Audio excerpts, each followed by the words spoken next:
बिस्मिल्लाहिर्रहमानिर्रहीम, अस्सलाम वालेकुम। अली सलमान जी टीवी के तमाम नाज़रीन को जी स्पोर्ट्स में खुश आमदीद कहता है, जहाँ पीर से लेकर जुमेरात तक रोज़ाना रात 11:05 पर हम इस महफिल को सजाते हैं आपके लिए और बात करते हैं उस दिन खेले जाने वाले मैचेस के हवाले से या उस दिन से जुड़ी स्पोर्ट्स की खबरों के बारे में। पाकिस्तान और इंग्लैंड की टीमों के दरमियान मुल्तान में दूसरे टेस्ट मैच के दूसरे रोज़ का खेल बिलाखिर मुकम्मल हुआ और पाकिस्तान के बॉलर साजिद खान ने यहाँ पर एक ज़बरदस्त स्पेल किया जिसमें 4 खिलाड़ियों को यके बाद दीगरे आउट किया और किसी तक ये उम्मीद हो चुकी है और हो चली है कि ये टेस्ट मैच जो है वो शायद जो है पाकिस्तान इसको कुछ दिलचस्प बना सके। क्या हुआ इस टेस्ट मैच में, अब तक के खेल पे गुफ्तगू करेंगे, साथ साथ पाकिस्तान क्रिकेट के मामलात पे भी गुफ्तगू करेंगे, लेकिन सबसे पहले आज की टॉप स्टोरीज।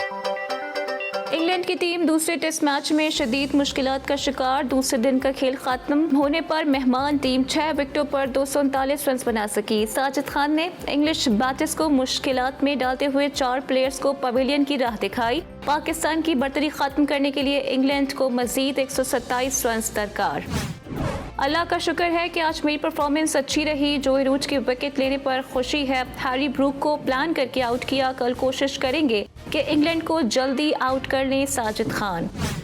तीसरे सेशन में बॉल ज्यादा स्पिन होने से हमें मुश्किल हुई। अगर हमने अच्छी पोजीशन हासिल कर ली है, सेकंड इनिंग्स में गेम मजीद चेंज होगा। बेन डकेट, भारत के बगैर चैंपियंस ट्रॉफी मुमकिन नहीं। भारत के पाकिस्तान न आने पर मुतबादिल वेन्यू मौजूद है। चैंपियंस ट्रॉफी में भारत का शिरकत न करना क्रिकेट के मफाद में नहीं होगा। ECB CEO Richard gold. ACC merging T20 Asia cup Pakistan Shaheen team Oman पहुंच गई। कौमी टीम अपना पहला मैच भारत ए के खिलाफ 19 अक्टूबर को खेलेगी। ICC ने टेस्ट प्लेयर की नई रैंकिंग जारी कर दी। रैंकिंग में विराट कोहली की तरक्की, बाबर आजम की तनज़्ज़ुली। हमें बाबर और विराट के तकाबुल की बहस को हमेशा के लिए ख़त्म कर देना चाहिए। अगर कोई टेस्ट क्रिकेट में विराट कोहली के करीब पहुंच सकता है तो वो जोई रूट है। रविचंद अश्विन। स्टेट बैंक ने प्रेसिडेंट वनडे कप जीत लिया। फाइनल में SNGPL को 7 विकेटों से शिकस्त का सामना। नौजवान wicketkeeper batsman Fahad Ansari PC higher education commission inter university cricket tournament के लिए कराची यूनिवर्सिटी के कप्तान मुकर्रर। साफ वुमेन्स चैंपियनशिप का आगाज कल से नेपाल में होगा। पाकिस्तान अपनी मुहिम का आगाज कल भारत के खिलाफ मैच से करेगा। और माल्टा में ब्राजीलियन हरीफ को शिकस्त देने के बाद बॉक्सर मोहम्मद वसीम कोयटा पहुंच गए। सूबाई मुशीर खेल मीना मुजीद और दीगर आला हुकाम ने एयरपोर्ट पर मोहम्मद वसीम का इस्तकबाल किया। जी नाज़रीन, थी आज की टॉप स्टोरीज और टॉप स्टोरीज में आपने 2 टॉप स्टोरीज देखी कि स्टेट बैंक ने जो है वो दूसरी मरतबा जो है वो वनडे का टाइटल अपने नाम किया और फाइनल में उन्होंने SNGPL को 7 विकेटों से शिकस्त दी। और इस मैच की खास बात यह है कि उमर अमीन जो स्टेट बैंक को लीड कर रहे हैं, आज उनकी सालगिरह भी है और साथ साथ आबिद अली जो पाकिस्तान के ज़बरदस्त टेस्ट क्रिकेटर हैं, जो आज SNGPL को रिप्रेजेंट कर रहे थे, आज उनकी भी सालगिरह है। तो उमर अमीन और आबिद अली को जी स्पोर्ट्स की जानिब से सालगिरह की बहुत बहुत मुबारकबाद। और दूसरी जानिब फहद अंसारी जो माशाल्लाह हाफिज़ कुरान भी हैं, कराची यूनिवर्सिटी का कप्तान मुकर्रर हो गए। Best of luck Fahad Ansari for your future endeavours. और ये बताता चलूँ कि former first class cricketer Amiruddin Ansari के साहबजादे भी हैं। आज हम बात करेंगे पाकिस्तान क्रिकेट से जुड़े बहुत सारे मामलात के हवाले से। इस वक्त मेरे साथ मौजूद हैं पाकिस्तान के एक ऐसे ज़बरदस्त क्रिकेटर कि जिन्होंने अपने फर्स्ट क्लास डेब्यू में दोनों इनिंग में जो है वो सेंचुरी स्कोर की है और साथ साथ जो उन्होंने अपने कैरियर का आखिरी वनडे मैच खेला था वो भी मुल्तान में ही खेला था और 14 अक्टूबर का दिन था। मेरे साथ मौजूद हैं ज़बरदस्त अपने वक्त के बैटर और एक जेन्युइन ऑलराउंडर आमिर मलिक साहब। शो में खुश आमदीद कहते हैं। अस्सलाम वालेकुम आमिर भाई। जी वालेकुम अस्सलाम, कैसे हैं अली भाई, आप ठीक ठाक हैं? सर मैं बिल्कुल ठीक ठाक हूँ। आपसे आगाज़ करेंगे गुफ्तगू का, लेकिन सबसे पहले अपने नाज़रीन को दिखाएंगे अब तक की मैच समरी। इस वक्त आपके सामने स्क्रीन पे जनाब मैच समरी के जहां पे 2 दिन का खेल अब मुकम्मल हो चुका है और पाकिस्तान के स्कोर 366 के जवाब में 239 किए इंग्लैंड ने और इसके 6 खिलाड़ी आउट हुए। डकेट ने सेंचुरी स्कोर की, 114 रन बनाए। रूट 34 रन बना सके। पाकिस्तान की जानिब से साजिद खान ने 4 विकेटें हासिल की हैं और यहीं से हम आमिर मलिक साहब से गुफ्तगू का आगाज़ करेंगे कि एक बॉलर जो ऐसे टीम से बाहर है, पाकिस्तान क्रिकेट बोर्ड की निगाहों में नहीं है, वो एकदम आता है और 4 खिलाड़ियों को आउट कर जाता है। प्रॉब्लम साजिद खान में थी, ये प्रॉब्लम उन सिलेक्टर में थी, ये प्रॉब्लम पाकिस्तान क्रिकेट स्ट्रक्चर में है, प्रॉब्लम है कहां पर? जी आमिर मलिक साहब। जी सबसे पहले तो ये बताओ कि माशाल्लाह आज जो गेम हुई है, जो खेल हुआ, बड़े अरसे के बाद एक अच्छी क्रिकेट देखने को मिली है और खासकर जो साजिद ने बॉलिंग की या नुमान जो बॉलिंग की है और हमारी तरफ से पाकिस्तान की तरफ से कुछ अच्छा नजर आना शुरू हुआ है काफी अरसे के बाद। तकरीबन मुझे 4-5 साल के बाद मैं बात कर रहा हूँ। तो जहाँ तक आज की क्रिकेट है, जिस तरीके से आज इंग्लैंड ने बैटिंग की है, मुझे ऐसा लगा कि वो बहुत जल्दी में थे, क्योंकि वो जितना तेज खेले थे, जिस विकेट पे रुकना था, जिस विकेट पे रुक के रन्स करने थे, और वो मैच पहले टेस्ट मैच जीते हुए हैं, उनको थोड़ा सा और फंस के खेलना था, वो उन्होंने किया नहीं है। उन्होंने खुले शॉट खेले हैं, जिस वजह से ये पोजीशन उनकी आई है और आउट हुए हैं वो लोग। आपने अगर देखा होगा शुरू में किस तरीके से वो बैटिंग कर रहे थे, शॉटें खेलते जा रहे थे, मारते जा रहे थे, बिल्कुल ऐसा लग रहा था जैसे कि ये वनडे में नहीं T20 वाला मैच हो रहा है सारा। इसी तरीके से खेले थे, प्रेशर डालने की कोशिश कर, और थ्रू आउट ऐसा ही खेलते गए। और अगर आप देखें तो कोई ऐसा बॉल नहीं हुआ जो आप ये कह सकें कि आउट करने वाला बॉल था, या इतना फंसा लिया था बॉलर्स ने कि वो बिल्कुल उसको क्या कह सकते, समझ नहीं पा रहे थे।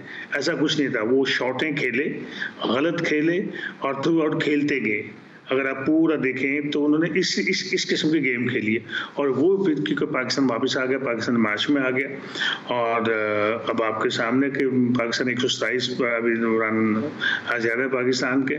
तो अब देखते हैं कल क्या करते हैं ये लोग। ठीक है, लेकिन सर सवाल भी मेरा वहीं का वहीं है कि साजिद खान को एक अरसे से फिर क्यों डिस्कार्ड किया गया था? अगर अभी भी वो पाकिस्तान के लिए विकेट लेने की सलाहियत रखते हैं, अहलियत रखते हैं, तो फिर साजिद खान जैसे बॉलर हुए, नौमान अली को भी हम जब पिछली सीरीज में जब उनको हमने टीम से राइट ऑफ किया हुआ था, तो फिर प्रॉब्लम बॉलर्स में तो नहीं थी ना, प्रॉब्लम्स तो उन आई में थी जो उनको सेलेक्ट कर रही थी। नहीं, ये जो बात है ना, ये अगर इस चीज पे बात करें तो बहुत सी ऐसी चीजें। सबसे पहले मैं आपको ये इसी बताता, अभी एक सेंटर कॉन्ट्रैक्ट होता है जो आज, जिसमें आप 25 बंदे रखते हैं, और ये रखते हैं 25 जो सबसे बेस्ट आपके पाकिस्तान के प्लेयर्स होते हैं, जिनको आप साल 2 साल 3 साल के लिए एंगेज करते हैं। उनमें तो ये कहीं पे भी नहीं है। ये जो आज लड़के खेल रहे हैं, ये आपके सेंटर कॉन्ट्रैक्ट में नहीं है, ये बाहर से खेल रहे हैं। यही देख लें आपके कहाँ आई है, कहाँ पे। ठीक, ऑब्वियसली तो हम जानते हैं, यही तो वजह है कि पाकिस्तान टीम जो है इतना पीछे चली गई है, कि जो सही बंदे थे, जो सही टैलेंटेड बंदे थे, जो बिल्कुल जिसको चाहिए था कि बहुत पहले खेलना चाहिए था, उन लोगों को नजरअंदाज किया गया, उनको नहीं खिलाया गया। तो यही वजह हुई कि पाकिस्तान टीम की जो पोजीशन आज है, तो उसकी बड़ी वजह ये है। आप देखें ना कितने लोग हैं। मैंने आमिर भाई से सवाल इसलिए किया है क्योंकि मैच के बाद जो सहाफियों से गुफ्तगू की है, कॉन्फ्रेंस की है साजिद खान ने, उसमें भी उन्होंने शिकवा किया है कि ऑस्ट्रेलिया के खिलाफ मैंने ऑस्ट्रेलिया सीरीज में परफॉर्म किया, तो उसके बाद मुझे टीम से ड्रॉप कर दिया गया, अभी फिर आते हैं वो परफॉर्मेंस दे देते हैं। हम यही बात, अगर आपको माली याद हो, हम लोग बांग्लादेश के खिलाफ भी यही बात कर रहे थे कि ये जो अपने आपकी जो बेस्ट बॉलिंग है साजिद हैं, जो पहले जीत के आए हुए थे, कहाँ हैं वो? अभी मुझे ये पता चला था कि पहले टेस्ट में ये लोग थे और इनको वापस भेज दिया गया था। तो सर, अगर ये सारी चीजें हो रही हैं तो कसूर कहाँ है, किसका कसूर है? ठीक है ना, जो टीम को सिलेक्ट कर रहा है, जो बंदों को नजरअंदाज कर रहा है, जो इतनी अच्छी परफॉर्मेंस देने वाले बंदों को सिलेक्ट नहीं कर रहा, तो कसूर किसका है बताइए? तो कब इनको आएगी अकल, कब इनको आएगी? अब देखें ना, आपने अभी एक लड़के को बाहर किया, बाबर आजम को आपने बाहर किया, दूसरे एक लड़के को खिलाया, उसने 100 कर दिए। तो कितना टैलेंट है। और इस बच्चे की मैं परफॉर्मेंस देख रहा था कि इतने थोड़े मैचों में 16 सेंचुरी और पता नहीं 20-50 किए। मैं कामरान गुलाम की बात कर रहा हूँ, तो कितनी अच्छी उसकी परफॉर्मेंस थी, लेकिन वो कभी भी नहीं खेल रहा था। इसी तरीके से साजिद मैच जितवा के आया हुआ था पहले, आपको याद होगा श्रीलंका वाले मैच में जो है वहां पे, तो उसके बाद आपने उसको खिलाया ही नहीं है, तो कसूर किसका है? ठीक है, अच्छा मैं बैटिंग पर मैं आमिर भाई बैटिंग पर आऊंगा, तफसील के साथ आपसे यकीनन गुफ्तगू करेंगे बैटिंग के बारे से। लेकिन क्या वजह है कि ऐसी पिच पे जहाँ पे साजिद खान 4 आउट करता है, नौमान अली 2 आउट करता है, जाहिद महमूद जो है वो विकेटलेस रहते हैं? मैंने आपको पहले कहा कि कोई बात नहीं, ये होता है क्योंकि बांट कर विकेटें लेते हैं, लेकिन साजिद ने अच्छी बॉलिंग की है। अगर आप थ्रू आउट देखें तो साजिद ने बॉलिंग बड़ी ज़बरदस्त की है, और क्योंकि वो शॉट्स खेल रहे थे साजिद को, और साजिद को विकेटें मिलती जा रही थी। लेकिन अगर शुरू वाला पार्ट देखें, पहले महल में जिस वक्त साजिद पहले बॉलिंग कर रहा था, तो आई थिंक 70 या कुछ इस तरीके से रन हुए थे, तो साजिद ने उस वक्त तक आउट नहीं किया हुआ था कोई भी, लेकिन एकदम से क्लिक कर गए और वो वापस मैच में आ गए। तो ये तो क्रिकेट में होता है, ये तो it's a part of a game, कभी आपको पता है। और एकदम से आई थिंक 86 रन दिए में साजिद ने, और 4 आउट भी किए में। तो उम्मीद है कि जिस तरीके से ये विकेट चल रहा है, तो अगर यही कंडीशन रही तो चौथी इनिंग्स में तो 180 रन जो है वो तो विनिंग टोटल हो जाएगा। आप समझ रहे? बिल्कुल सही है। आमिर मलिक साहब के साथ गुफ्तगू का सिलसिला जारी है। पाकिस्तान क्रिकेट में हो क्या रहा है, आमिर मलिक साहब भी अपने जरिए पाकिस्तान क्रिकेट के मामला पे रोशनी डाल रहे हैं। और साथ साथ जब हम ब्रेक के बाद वापस आएंगे तो हम आपको एक लतीफ़ा सुनाएंगे नहीं, हम आपको एक लतीफ़ा दिखाएंगे। हंसना जो है वो आपने नहीं है कि पाकिस्तान क्रिकेट बोर्ड में क्या क्या हो रहा है। मिलते हैं एक छोटे से ब्रेक के बाद।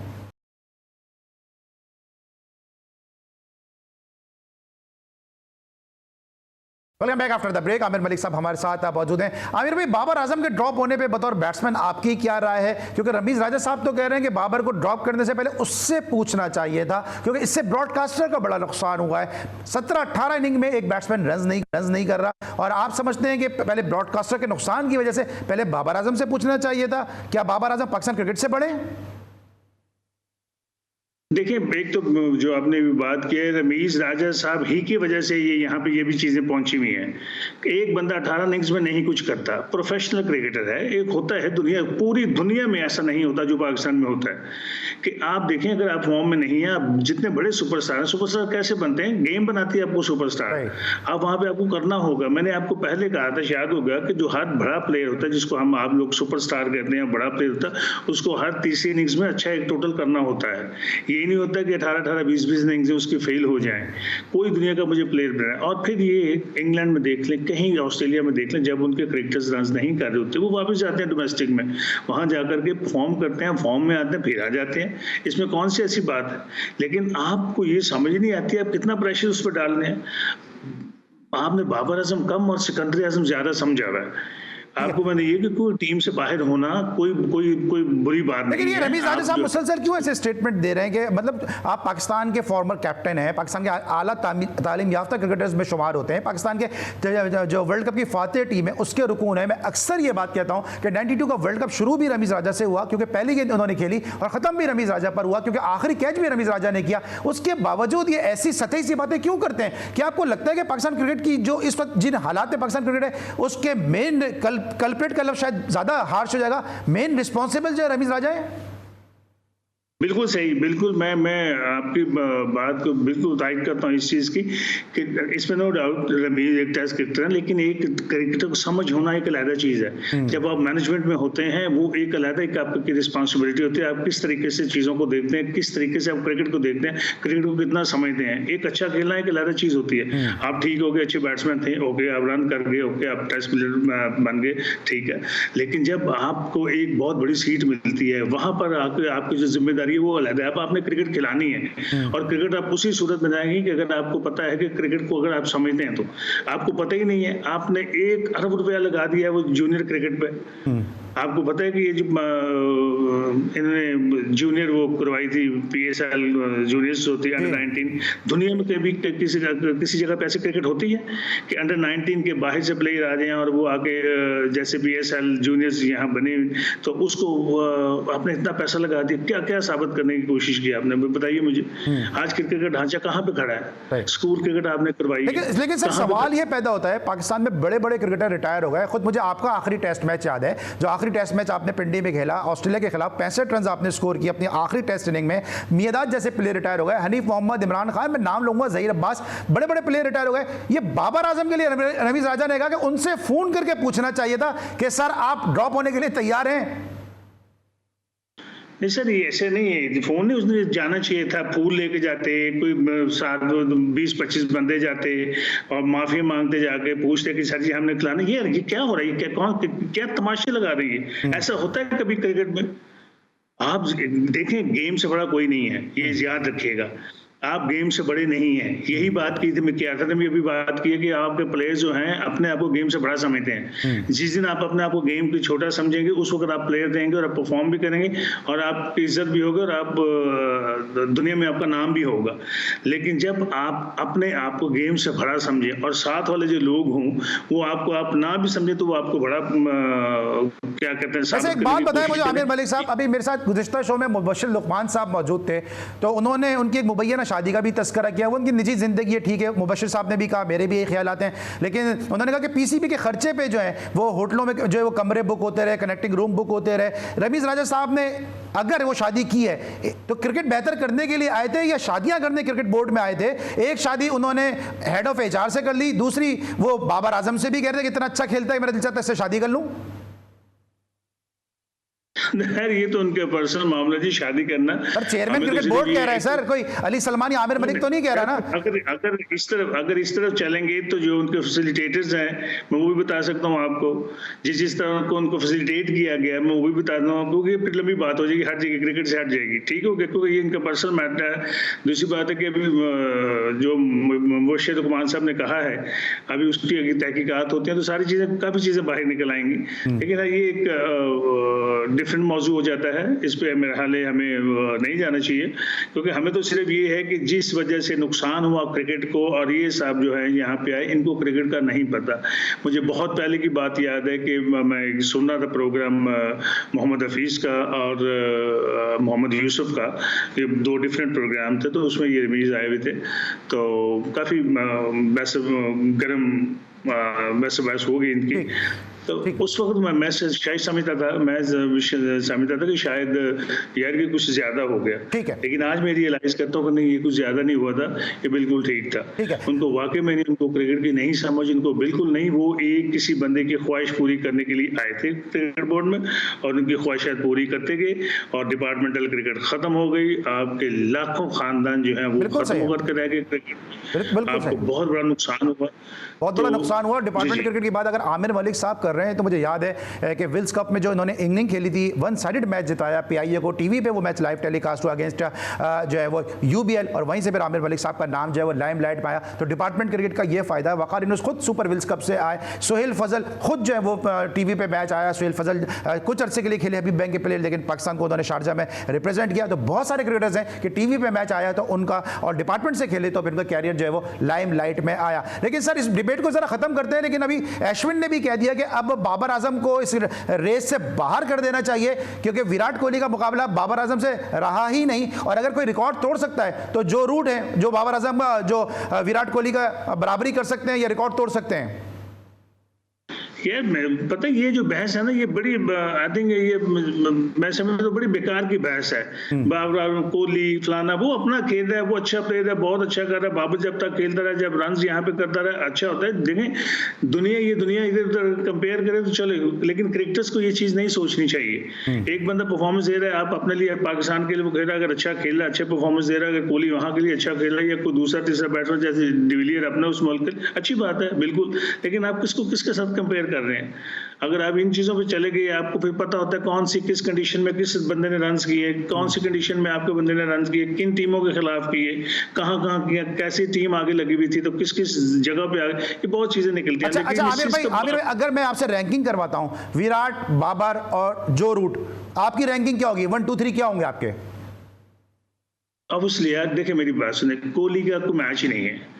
कोहली वेरी गुड प्लेयर, उसने जिस तरीके से, और आपसे नहीं, जब भी आप देखें अच्छी से अच्छी बॉलिंग को आके उसने अच्छे से अच्छे रन किए, जब हिंदुस्तान को उसकी जरूरत पड़ी उसने परफॉर्म किया, और दुनिया में ऐसे नाम नहीं हो जाता, उसने दुनिया बॉलिंग किया गया। ऑस्ट्रेलिया में देख लें जा करके, जैसे बहुत सी दुनिया बड़े बड़े ओपनर्स को कहती है बड़ी बात, लेकिन पूरी दुनिया सुनील गावस्कर की बड़ी तारीफ करती है एज ए ओपनर, और उस वक्त उन्होंने किया जबकि ऑपोजिशन में बहुत जबरदस्त बॉलिंग हुआ करती थी, और सुनील गावस्कर ने अपना नाम बनाया, हिंदुस्तान की टीम को कहां से कहां ले गए। यही पोजीशन थी सचिन तेंदुलकर की, और यही पोजीशन है विराट कोहली की। कोहली जितनी जबरदस्त टीमों के खिलाफ और ऐसी ऐसी जगहों पे जाकर के रन किया, ऐसे तो नहीं हो जाता इतना बड़ा नाम। बाबर भी अच्छा खेला, बाबर की अभी उतनी वो क्रिकेट ही नहीं है, बाबर एक पूरे अभी प्रोसेस से आया ही नहीं था जिस तरह फर्स्ट क्लास क्रिकेट से आते, एक अच्छा प्लेयर है ओके, लेकिन अगर आपको याद पड़ता हो तो बाबर के अगर आप देखें तो बहुत बार, ये 2-3 बार पहले भी उन पर बैट का जाया है, उन्हें बहुत यार मुझे याद पड़ता है कि वनडे मैचेस हो रहे थे तो कुछ भी नहीं कर रहे थे, काफी इनिंग्सें खेलते गए, ये चीजें आती हैं। और जो बड़े प्लेयर होते हैं, जो जिनको आप सुपरस्टार कहते हैं, उन पे ऐसे बैटबाज नहीं आते हैं। आपने जो तो सर फिर भी मुझे जाते जाते रैंकिंग तो बता देना। आमिर मलिक साहब जो क्वालिफाइड कोच हैं, जबरदस्त अपने वक्त के ऑलराउंडर, उनकी रैंकिंग क्या है 1 2 3? मैंने आपको बताया जनाब, विराज को तो निकाल दें, वो तो बेस्ट है उसका, ठीक है। उसके बाद ऑब्वियसली मुझे रूट्स बहुत ज़बरदस्त स्कोर कर रहे हैं बिल्कुल। अगर इन तीनों में लें तो फिर तीसरे नंबर पे आते हैं आपके जो है बाबर आजम। ठीक है थैंक यू। आपने अपनी रैंकिंग बता दी है, लेकिन मैं साथ साथ ये भी कहूंगा कि शायद विराट के पास उस तरह की सोशल मीडिया टीम नहीं हो जिस तरह, जैसे शायद रूट के पास इस तरह की टीम नहीं हो, लेकिन बाबर आजम के पास वो टीम है, इसीलिए शायद वो किंग बाबर आजम कहलाते हैं। अब खुद साख्ता किंग है या वाकई किंग है, या आपने सुन लिया क्या आमिर मलिक साहब की रैंकिंग में और खुद मेरी रैंकिंग में भी बाबर आजम नंबर 3 पे ही आएंगे इस फहरिस्त में। ब्रेक लेंगे, वापस आएंगे, बात करेंगे जरा कामरान गुलाम के हवाले से, और फखर जमान के खिलाफ क्रिकेट बोर्ड ने तादीबी एक कार्रवाई के सिलसिले का आगाज कर दिया है। मिलते हैं छोटे से ब्रेक के बाद।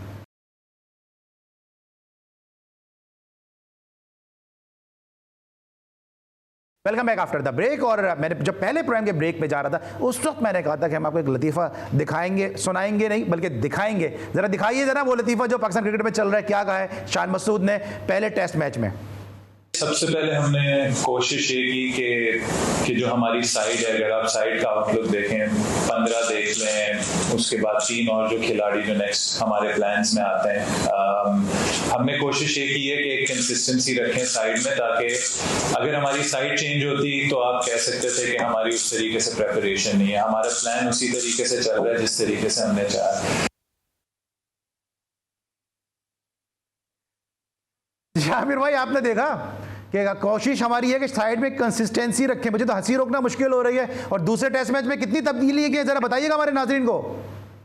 हाँ जी बिल्कुल, हारने की बात कर रहे हैं वो, ये तो और इनके ये बात करने वाली यार, क्या परफॉर्मेंस आप कर रहे हैं, क्या और आपके क्या परफॉर्मेंस चल रही है पिछले 6, 7, 8 टेस्ट मैचों में। आपको तो निकल नहीं पा रहे, आप इनिंग्स की डिफीट से निकल नहीं पा रहे। अभी आपको बस बोला नहीं जाता। पहले इससे पहले वो इनका एक लफ्ज था, अगर आप बाकी इनकी देखें ना, ये जो इन बोले हुए मैच के पहले, तो ये बोला करते थे कि हम अपनी गलतियों से सीखेंगे। हम अपनी गलतियों से इंशाल्लाह ताला अगले मैच में हम अपनी गलतियों से सीखेंगे कि अगले मैच में वो गलतियां ना दोहराई जाए। तो उससे ज्यादा अगले मैच में करते थे, फिर उससे ज्यादा अगले छोड़े यार। इन साहब को आपको सामने पता ही है, आज मैं देख रहा था इनकी कप्तानी भी देख रहा था अपनी पाकिस्तान टीम पे। इनको सिर्फ देखें, अगर फिर थोड़ी सी टेक्निकल बात कर ले, जब वहां पे जब अटैक हुआ, जब वो हिटें वगैरह मार रहे थे, तो आपने देखा था कि सिलियां बिलियां सारी हट गई थी, उन्होंने सारे हटा दिए थे वहां पे, जबकि उनको आउट करना था। और वो जो थे हिटें मारने की कोशिश कर रहे थे। और कई बार होता क्या है कि आपको पता है क्रिकेट में आपको यही चांस लेता होता है बैट एंड पैड का, यहाँ पे चांस होता है, प्लेड इन होता है, आप कैच करते हैं। आज भी उन्होंने फील्ड खोल के रखी थी। अच्छा आमिर भाई, क्योंकि कामरान गुलाम के हवाले से, क्योंकि आप खुद एक जबरदस्त मिडिल ऑर्डर बैट्समैन है, कामरान गुलाम पे कितना प्रेशर होगा कि वो अपने टेस्ट का डेब्यू कर रहे हैं सीरीज में। यकीनन 40 साल का पुराना उन्होंने रिकॉर्ड ब्रेक किया, कभी अंदर कभी बाहर हुए टीम से, उसके बाद एक टेस्ट मैच पाकिस्तान की टीम हारी हुई है, और बाबर आजम के रिप्लेसमेंट के तौर पर वो खेल रहे हैं। तो कामरान गुलाम के हवाले से जरा बताइए कि मेंटली आपने कितना मजबूत पाया इस बैट्समैन को। यार वैसे अली भाई जैसे वो बैटिंग कर रहे थे, तो मुझे नहीं लगता था कि उसने इन चीज़ों का कोई भी प्रेशर लिया हो, क्योंकि वो बिल्कुल अपना नॉर्मल क्रिकेट खेल रहे थे। आपको देखा उन्होंने शुरू में महल में जब उनके 10 रन से, तो उन्होंने क्रीज यूज की और छक्का मारा वहां पे। ये नया प्लेयर ऐसा नहीं खेल सकता है, ठीक हो गया। आते ही उन्होंने जनाब शॉट्स मारे, उन्होंने अपने स्कोरिंग शॉट्स खेले, कहीं पे वो आगे नहीं लगे। और अगर उन पे थोड़ा सा भी प्रेशर कहीं होता तो उनकी बॉडी लैंग्वेज से नजर आता, लेकिन ऐसा कुछ नजर आया नहीं। उनकी बॉडी लैंग्वेज बिल्कुल जबरदस्त क्रिकेट खेलते रहे, अल्लाह पाक ने किया। क्योंकि उनका अगर आप रिकॉर्ड देखें, जो मैं उनको उससे पहले देख रहा था, दिखा रहे टीवी पे, कि 60 मैचेस में, फर्स्ट क्लास मैचेस में 16 सेंचुरी हैं और 20-50 हैं। तो कितने कंसिस्टेंट वो रहे होंगे, कितने उन्होंने हर जगह पे। और अभी भी जब ये जो चैंपियन कप हुआ है उसमें भी उन्होंने 200 की हैं। ये होता है दुनिया में, कहीं पे भी आपके इनफॉर्म बैट्समैन होते हैं, उनको फौरन आप लाते हैं, क्योंकि मुल्क की बात होती है, वहाँ पे किसी स्टेट की बात नहीं हो रही, वहाँ पे किसी डिपार्टमेंट की बात नहीं हो रही। अगर कोई बंदा कहीं पे भी इनफॉर्म बैट्समैन है, आपकी फर्स्ट क्लास क्रिकेट में वो रन कर रहा है या आउट कर रहा है, उसको फौरन खिलाए।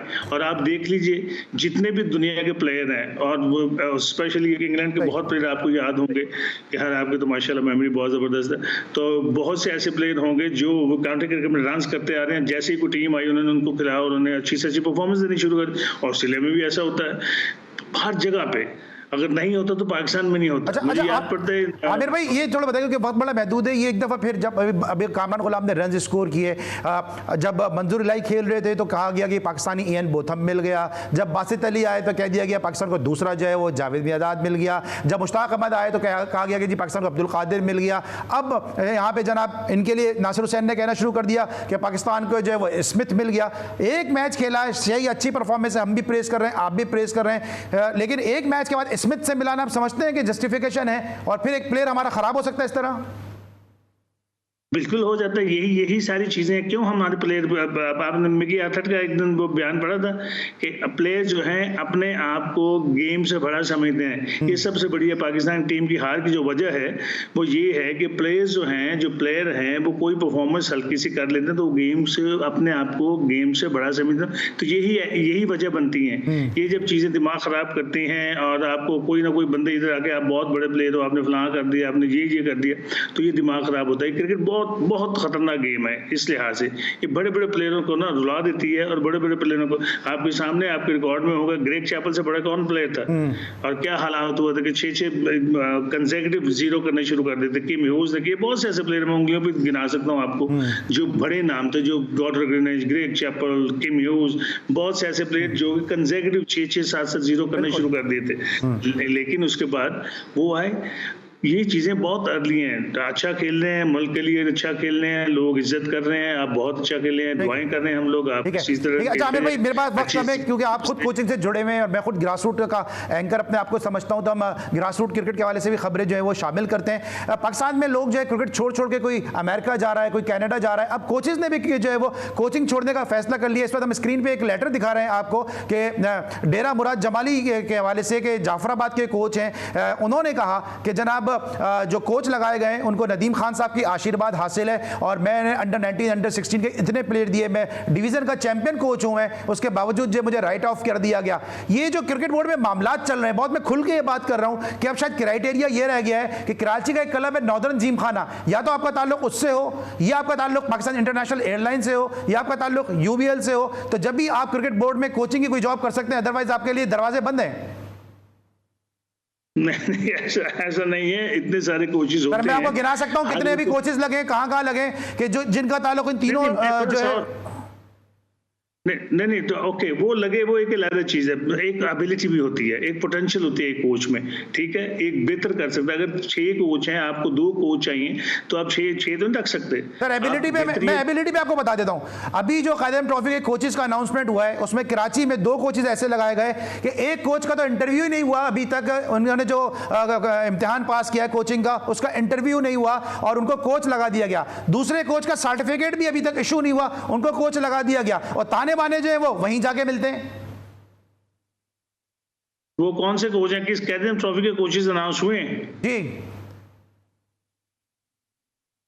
अब आप कराची के, आप पाकिस्तान क्रिकेट से जुड़े हुए हैं, आसिम रिजवी जैसा कोच जो है, क्या वो डिजर्व करते हैं कि किसी कोचिंग पैनल का हिस्सा ना हो, किसी टीम का हिस्सा ना हो, कोचिंग पैनल में ना हो? आपकी आवाज बड़ी कम आ रही है, किसकी बात कर रहे हैं आप? मैं आसिम रिजवी की बात कर रहा हूं।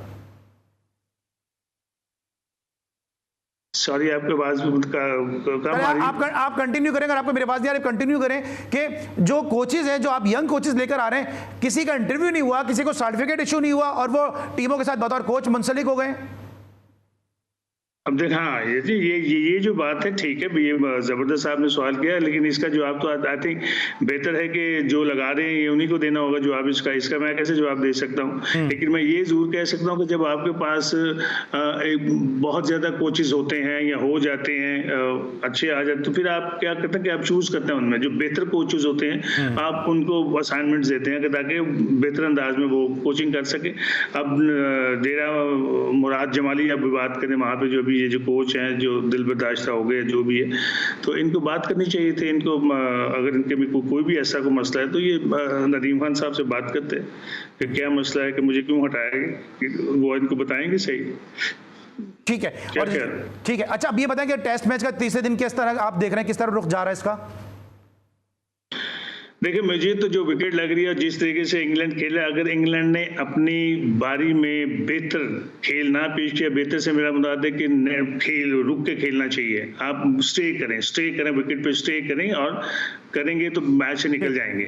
ठीक है, वरना ये हो जाएगा कि जिस तरीके से वो मारते जा रहे हैं, चलते जा रहे हैं, चलाते जा रहे हैं, उससे ये हो सकता है कि क्योंकि पाकिस्तान अब आ गया, अंदर कमबैक कर गया, और बाकी जो अभी दो खेल रहे हैं वहां पे बैट्समैन, वो भी कोई बड़ा कोई कॉन्फिडेंस से नहीं खेल रहे हैं। ठीक है, तो ये पाकिस्तान को तो मैच नहीं जाना चाहिए, मार ना खा जाए दो चीजों से, एक वो कप्तानी की वजह से, तो उसकी कप्तानी को ऐसी नहीं है कि जो इसको क्या उसको कहते हैं कि अपनी गिरफ्त इस पर मजबूत रखे। दूसरी चीज होगी कि आप पाकिस्तान की बैटिंग।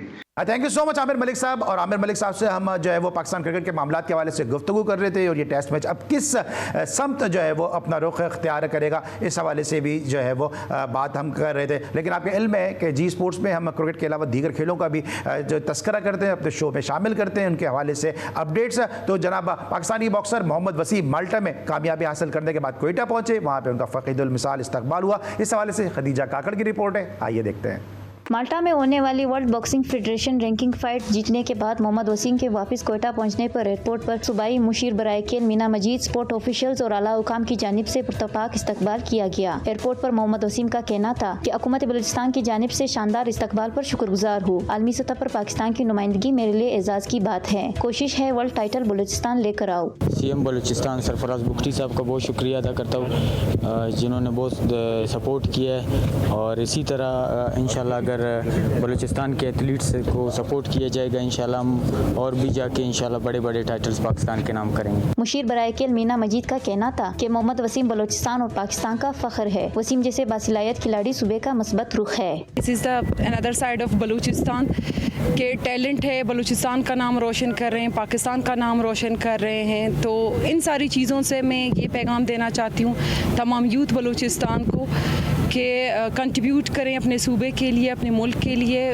वसीम ने इससे कबल भी बैनुल अक़वामी इनामात अपने नाम किए हैं। कैमरामैन शहबाज अली के साथ खदीजा काकड़, GTV न्यूज़, कोयटा।